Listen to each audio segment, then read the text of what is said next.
Friday. It's Friday. I'm got a dress on. It's probably not good to jump with the dress. Hi, everybody. It's Belinda from Belinda's Book Nook, and it is a Friday reads, catch up. Let's talk about a book shopping I did last week, and let's talk about how I'm really still kind of in a slump slash not getting everything done that I wanted to do. So, how are you guys doing? I hope you're doing well. We are in for, let me tell you, the weather forecast for the weekend. A hot weekend, like 90. And that's way too hot for now. This is just unusual weather. And it just keeps jumping back and forth. Today is kind of coolish, overcast, supposed to be like 65-ish. And then it's supposed to get up to the 80s tomorrow, and then the 90s. On Sunday, and then I think going back to the 60s. So if I'm not sick the next time you see me, it'll be a miracle, because it is bizarre. I'm not sure how to dress. I don't know how I feel. Yesterday was like a gloomy day with drizzle, like, you know, not fully rain, but enough to be making it miserable. So that also might have contributed to my mood of not wanting to read. You know, I'm going to be honest. And not only am I busy, but like when I am getting the few moments, I'm not doing it. And I'm having trouble, but at the end of the day, I'm very tired. But I have snuck in like a few minutes here and there and little sessions in the daytime. And I think that's what I'm gonna have to do right now, just to get things going. If by no means it's what I'm reading is like not fulfilling, it's just, I think I'm in a little slump. And I'm thinking that I feel a lot of, you know, not pressure, but that put upon myself, pressure that I should be reading. Like, I've already flopped 1 month, like, are we gonna go for 2? So, so there's that. I'm looking, because my book is way over there. Shall I get it, or shall I just talk about it? I was reading on my Kindle, Intersectional Environmentalist. I think that's the title, and loving it. I'm loving it. I'm just learning, you know, and I kind of just, I find myself actually slowing down too, that, you know, I think that I'm really enjoying learning this information and learning a bit of history about the environmental movement, and just how much I didn't know that Indigenous peoples and peoples of color have contributed, have always been at the brunt of the receiving end, I guess, of the bad things, but never really thought about things that were established beforehand, that practices that were good, or they talk about, people fighting for environmental causes and stuff. So it's definitely an eye-opener. I feel like I'm gonna have lots of little notes. I've been just highlighting things and thinking I'll go back and look at some of those to kind of summarize a little bit, and also to put some into my book journal, because I think what I'm gonna do is just put maybe top 10 takeaways, or top 5, depending upon how much I write with each, and then about the book in here. And then I'll have the book. I did end up buying the digital, the ebook version, and I think I like that, because like I said, I could jump around really quickly still in it and get back to my spot. But it's a space issue, okay? Because I have some books to share with you that I bought last weekend at a book sale, a library book sale, and I have not placed them. Well, I haven't placed them in the shelves because I wanted to share them. But it's going to be tricky to find a place for them. And I had places in mind, but I don't want to mess up what I've created, because it looks so good. So I have to, you know, over the course of the next 6 months, really read and discard things I don't really want to keep in my collection, so that I can have room for things, because I don't want to end up with piles anywhere. I want books on bookshelves. That's just how I need it to be. So I'm trying to be strict, although I'm going to say this, that could go all out the window, because next month is another library sale that is a phenomenal one, that I usually walk out with 10 plus books. Like, so where am I going to put 10 books? Where? Could you tell me? Under my bed? I don't know. So that is my dilemma there.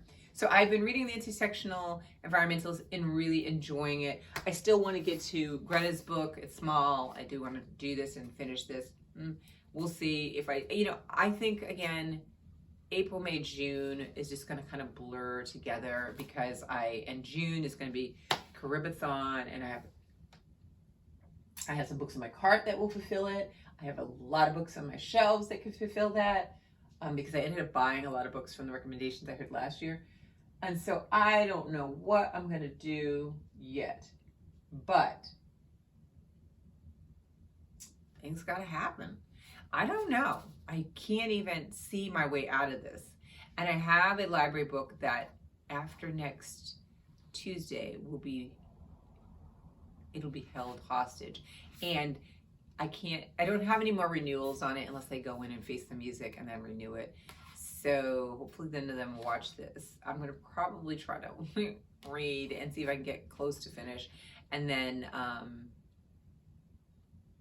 keep it hostage till I finish it. I don't know. Or I may go in and, sweet talk my way to keep it a little longer. Like, you've extended it so many times. So there's a certain amount that you can renew online, and then after that you got to come in. And if nobody wants it, then you can keep it.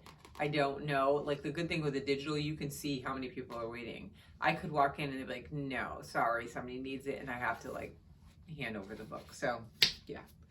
All right, so there's that. No updating on here, so now I'm flat out behind again. But what's new? I'm not going to beat myself up, but I want to show you the books that I found at this book sale. And sometimes you'd go and you have a preconceived notion of the type of books that are going to be there based on the neighborhood or, just what you see maybe featured at a library. And I always say, throw that out the window and just go. The fun part that I used to love when I used to go to thrift bookstores was that I was able to just find books I never knew about and find books that I loved and was like, oh, I forgot about this book, and get them for great prices. Same thing for library sales. You don't know who the patrons are there. You don't know who's donating books. So anything's possible. I found 4 books. I did very good. I found 4 books that I liked. One to add to my collection. One that is it's so funny when a book is in line with what you're reading right now and you're interested in right now, and you're like, God, it just came, it just presented itself to me when I was there. And so I was so excited to snag that one. Another one I kept hearing about on Amazon, and I decided I wanted to, when I saw the physical copy, I was like, I'm going to get it. I wasn't sure I was going to buy it or not, but for $2, I was buying it. And then the other book I saw Dee Dee and some other people talk about, I think last year, and I was so excited. It has a beautiful cover and it almost looks new, and I'm very excited to have it. So let's just get started on these books. So the first one is August Wilson, and I told you all, I think in a previous video, that I'm collecting all of his plays, and I hope by the end of the year to have read all his plays. This one I don't have, and look, this is new, no stains, no smell, beautiful, except for one little tiny dot back here. Other than that, this is great. So this is the piano lesson, and this is another one of his plays. I have right now, I think 3. I've read 1, 2. I think I have 3, and I've read 1, or 2, and I've read 1. So now I have this one, and I think he has about, I'm going to throw 13 out. I don't know why that number's sticking there, 12 or 13 plays. So I really want to collect. I like this version. I know that some of the other ones don't have the same kind of cover, but I'm kind of hoping that I can at least get them all. So that's fun. So this was I saw it and it was like, I just snatched it up. There's a lady across from me. She wasn't even looking at it. So she probably thought I was crazy, but I didn't really care because I needed it. So this is one of the ones I'm really excited about. That, again, I was not expecting it, but I knew that I was collecting them and I was so happy. Now this one, I'm going to read the back of it because it totally goes in line with my whole reading right now for Springathon, and how I'm reading the Intersectional Environmentalist. This book would be, if that author knew probably doesn't know about this book would be putting this as one of the references. And it might, I shouldn't say that. I haven't read all of those links of the further reading and research. This may actually be on there, but I had no idea when I came across it. And I just saw the cover and I was like, oh, this looks good. I didn't even really read it. And then I'm like, what's Dark Emu? This is a book by Bruce Pascoe, and it's Aboriginal Australia and the Birth of Agriculture. Okay, so wait, let me read the back. I'm telling you, this sounds so good. It is like, this has got to be read with the book I'm currently reading. Also with, what was the other one I told you? There was another one that I have. Oh gosh, I can't think of, did I write it down? I might have wrote it down. I don't think I did. I don't think I wrote it down, did I? No, I don't think I wrote it down. No, I didn't write it down in here yet because I was being like mad at myself for not getting caught up in here, so I didn't write down Maze. All right, I can't think of the name of it, but there's another book that I had showed you guys that I wanted to read, and it's not here and it slipped my mind. But that one is mentioned in there as a reference, so I feel like those three must be read together, like those two and this one. So this one, I'm so excited about it. I don't know why, but I'm so excited about learning about history that is kind of like was buried. Like it's like we're rediscovering what's the reality. And I know very, very, very little about Australia and Australian history. So this is kind of cool. So let me read it because I'm still babbling. History has portrayed Australia's first peoples, the Aboriginals, as hunter-gatherers who lived on empty, uncultivated land. History is wrong. In this seminal book, Bruce Pascoe uncovers evidence that long before the arrival of white men, Aboriginal people across the continent were building dams and wells, planting, irrigating, and harvesting seeds, and then preserving the surplus, storing it in houses, sheds, or secure vessels, and creating elaborate cemeteries and manipulating the land. All of these behaviors were inconsistent with the hunter-gatherer tag, which turned out to have been a convenient lie that worked to justify dispossession. Using compelling evidence from the records and diaries of early Australian explorers and colonists, Pascoe reveals that Aboriginal systems of food production and land management had been blatantly understated in modern retelling of early Aboriginal history, and that a new look at Australia's past is required for the benefit of us all. So, what? What? Come on, tell me this doesn't sound interesting, right? And there are pictures in here too. What? I did remember seeing a couple things, and I was like, ooh. Let me see. So this looks like it's going to be a fast read. Oh, they're showing some of the domes, some drawings from 1840, markings from 1899, sacred designs. Let me see, does it say here? So in here in the table of contents is agriculture, aquaculture, population and housing, storage and preservation, fire, the heavens, language and the law, an Australian agricultural revolution, and accepting history and creating the future. This is the Dark Emu. If you don't have it, get it. I haven't read it yet, but it sounds very promising, very eye-opening, and again, giving us more accurate history. So this one I kept babbling about because I just love when I'm reading something and I'm into something right now, and if something else appears that can be, enveloped into it. So I love it. So this is going to be brought along into my Springathon, a good Springathon book for people that probably nobody's mentioned, or maybe they have, I just don't know yet. But now this one I saw Dee Dee talk about. I love the cover, first of all. It's by a Ghanaian, I think she's spelled Ghanaian, Zambian author. And it's called The Old Drift. And I think it was actually advertised for a while on Amazon too, if I was correct. And it's a novel by Namwali Serpell. And look at the condition of it. Okay. Oh, and I feel like, because I once worked at a newspaper, that this is from a review, because inside here they have, when I used to get books like that, and I did some reviews also for the paper, it has a little blurb that's talking about the book and the author. And it looks to me, it really looks to me like that, I'm trying to see.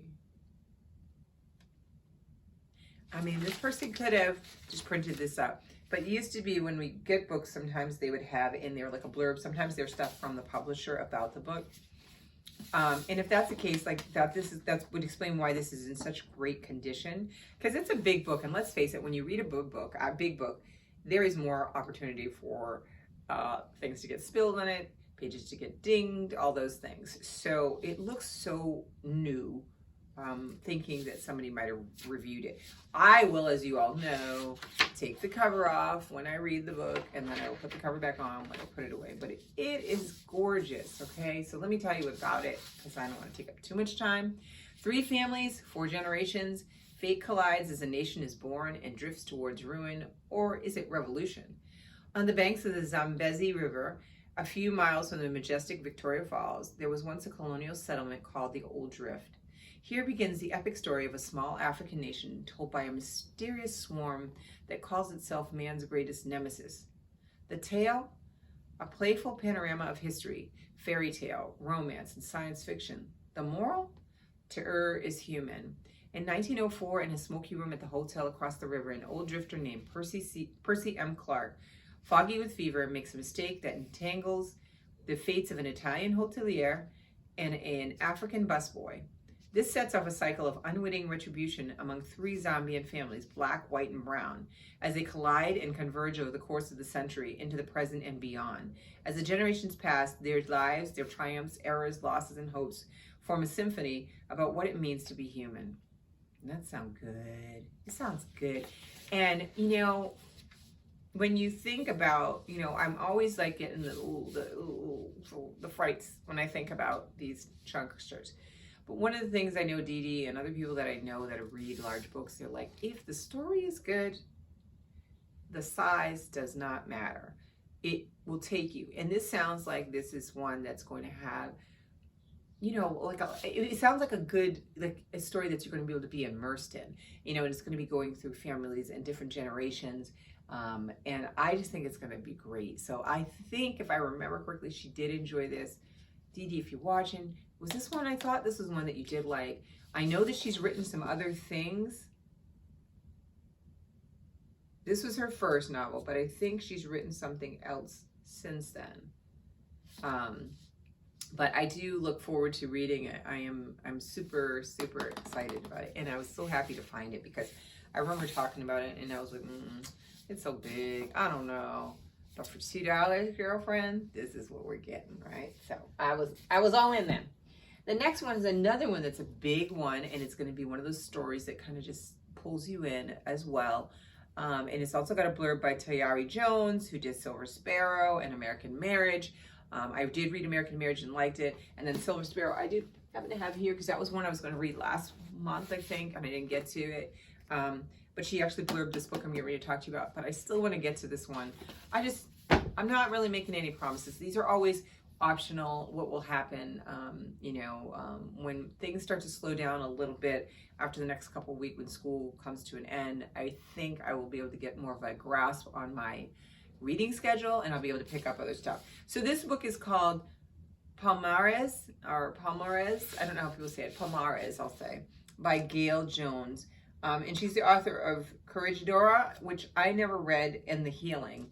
But apparently, you know, it would be considered a classic, one of the classics to read. And it said in here, in the blurb, it says, first discovered and edited by Toni Morrison, must be good, Gail Jones has been described as one of the great literary writers of the 20th century. Now, for the first time in over 2 decades, Jones offers a new work of fiction. Now, that really, when I read that, I was like, wow. Sometimes I get books, and especially when they're called classics, a lot of those people are no longer with us. But it's very interesting that she's had such a big gap between those works and then this is her latest writing, so or work. So I'm really intrigued to read this and then to go back and read those other ones that, you know, her backlist that had gotten her, you know, all of this recognition. So it says in here, intricate and compelling, Palmares recounts the journey of Almeida, a black slave girl who comes of age on a Portuguese plantation in Brazil in the mid-17th century, but escapes and begins a search for the rumored fugitive slave settlement called Palmares. Following the settlement's destruction, Almeida embarks on a trek across colonial Brazil to find her husband, Aninho, who disappeared in battle. Almeida's story brings to life a world impacted by greed, conquest, and a colonial desire. Among many other encounters in her travels, a mad lexicographer, a dangerous widow, a village of women who worship a male god living in a nearby cave, and a native medicine woman who introduces Almeida to the secrets of great magic. It sounds like a story that just has lots of detail. I'm hoping, because as it's set in Brazil, and just will kind of pull you in. I think it has probably a little bit of magical realism. The writing on it is kind of like, the font, I would say, is small, and it's kind of an interesting choice how it's laid out. But I'm just looking at it right now. The chapters are super short. That might help me get through it too. Like literally chapters like 2 pages, 1 page is 2 pages. Yeah, so I think it'll help me get through it also. But I am really excited about this. I got it for $2. The only damage that's on it is the back right here has a little tear, but I'm just going to live with that because I would be paying $27 plus, maybe a little less on Amazon. So I'm excited to get this one. Has anybody read this one? Or has anybody read her previous work? Because I'm really curious, because she's got so much, so many people that are really impressed with her book. And look at the cover. It's just gorgeous too. Like the bird, the hummingbird. And then here's her hummingbird here.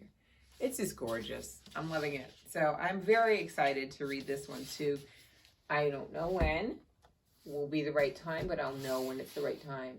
So these are the 4 that I got, and I thought this was really fabulous for a book haul at a library. So those are the 4 I got, and I'm going to find homes for them now that I've mentioned it. I am going to pull this one out.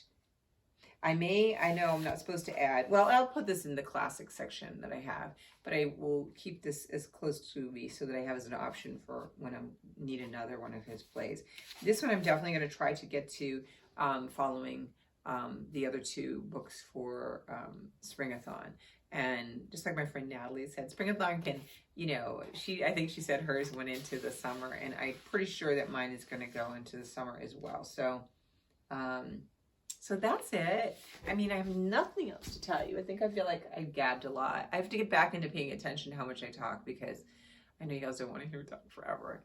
But I'm looking forward. This weekend's going to be hot, so maybe I can, get under some AC or a fan and just sit even for an hour or 2 to kind of chip away. I know that other book is very large, the Intersectional Environmentalist, because it's on the e-reader.